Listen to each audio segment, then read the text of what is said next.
Hola, bona tarda. Molt bon dilluns. Ja sabeu que, com sempre, els dilluns amplio una miqueta el consell que sempre penjo a les xarxes i avui, en aquest consell de dilluns, parlem de papallones. I suposo que us podeu imaginar quines papallones estic parlant.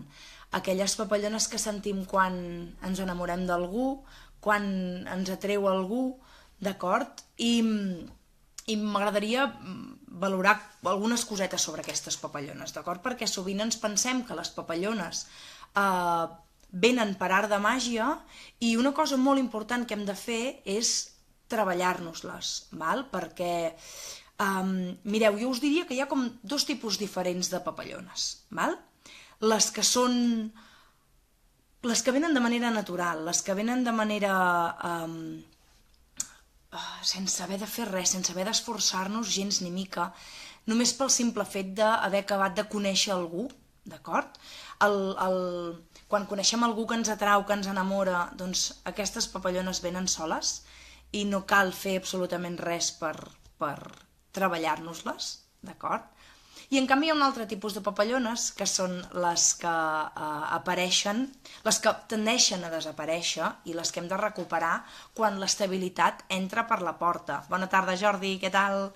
Doncs això és important perquè sovint tenim molt associat que les papallones només passen en aquest moment àlgid de la relació, quan dues persones s'acaben de conèixer, quan s'han enamorat, i realment es poden fer coses per mantenir aquestes papallones al llarg de la relació de parella. Quan pretenem estar amb algú molt de temps, doncs hem de fer coses per treballar-nos aquestes papallones, perquè si no sí que és cert que tendeixen a marxar, d'acord?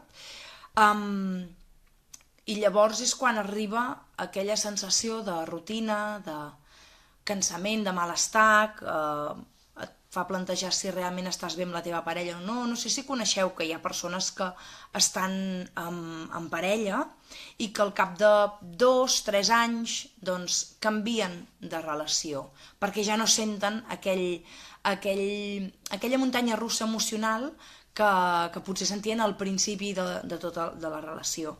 I sovint és perquè, clar, un cop aconseguim allò que desitgem, allò que fa que les nostres papallones surtin i revolotegin dins nostre, doncs tenim la tendència a pensar, doncs ja està, ja tinc la persona que volia, i llavors, mica en mica, les papallones van marxant. I hem de fer coses per retenir-les. Per tant, dos tipus de papallones.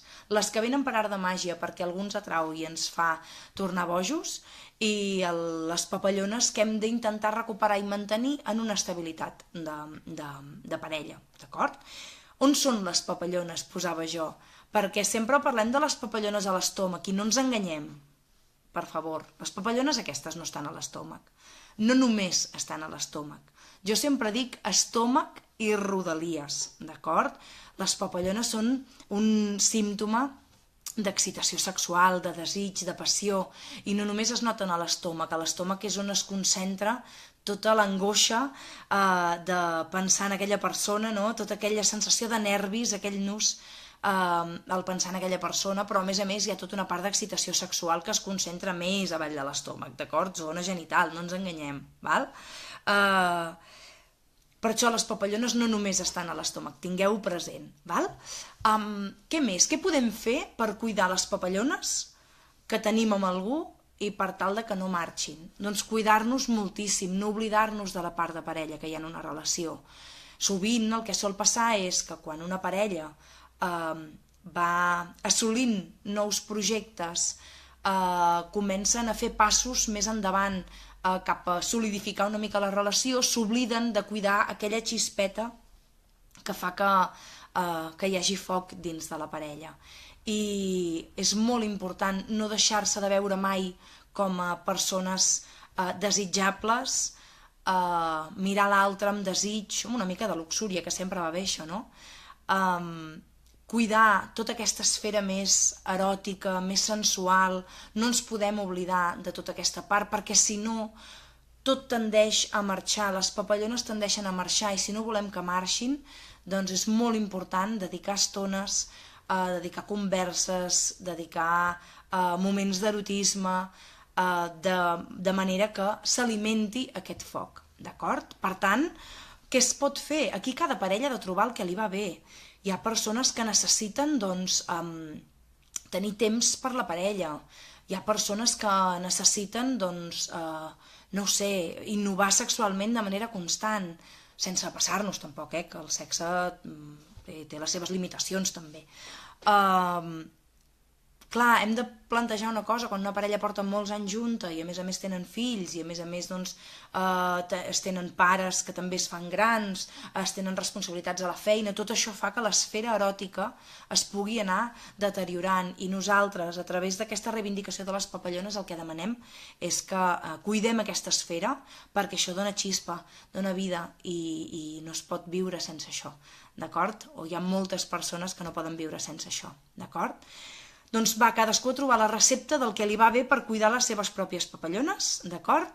I a explicar-ho a la parella i a veure si trobeu la fórmula màgica per fer que les papallones es mantinguin o tornin en la vostra relació de parella, val? I res més, només dir-vos que moltíssimes gràcies. Tinc molts missatges en el meu mur i en la meva bústia de correu del Facebook desitjant-me un feliç aniversari. Ahir va ser el meu aniversari i no us puc contestar tots, no tinc temps per contestar a tothom, però vull que sapigueu que he vist cada una de les felicitacions i que estic molt contenta d'haver rebut tots aquests missatges de part vostra, d'acord? I res més, ens veiem al proper Facebook Live, cuideu-vos moltíssim, un petonàs. A veure què més diuen aquí, espera't, abans no marxem. Si ens cuidessin així les relacions, molts no ens haguéssim divorciat. Sí, està claríssim, Cristina. Hi ha una part molt important del tenir cura de la relació d'aquesta manera, no? D'aquesta manera sentint que la teva parella et desitja i desitjant tu a la teva parella, que segurament hi haurien molts divorcis que s'haurien estalviat, però hi ha una part molt important que sempre reivindico i és que sovint no ho fem millor perquè no ho sabem fer més bé. Si sapiguéssim fer-ho més bé, doncs possiblement ja estaríem triant la millor opció, la que sabríem que ens funcionaria per cuidar la relació i la que faria que la nostra relació doncs, no s'acabés, no s'esgotés i no ens divorciéssim. L'important, però, i m'agrada molt que m'hagis dit això, l'important, però, és què aprenc de tot això. Quan he de començar a detectar petits senyals d'alarma per veure que realment no em sento cuidada o la meva parella no se sent cuidat o cuidada i sense estar hipervigilant tampoc ni entrant en paranoia, però tenir molt clar que és molt important cuidar tots aquests detalls perquè aquestes papallones, si han marxat, puguin tornar, que no és impossible, el reenamorament és possible en una relació de parella o trobar la manera de que no marxin totes. És veritat que els milions de papallones que tenim al principi, quan coneixem algú, és com molt difícil que hi continuïn sent al cap de 20 anys, però que n'hi hagi unes quantes no és impossible, d'acord? Gràcies per l'apunt, Cristina. Si algú més vol dir coses, doncs us convido sempre a deixar comentaris, jo intento respondre, d'acord? I moltíssimes gràcies per estar aquí, espero que el dinar hagi anat de gust i ens veiem en el proper Facebook Live. Un petó, adeu!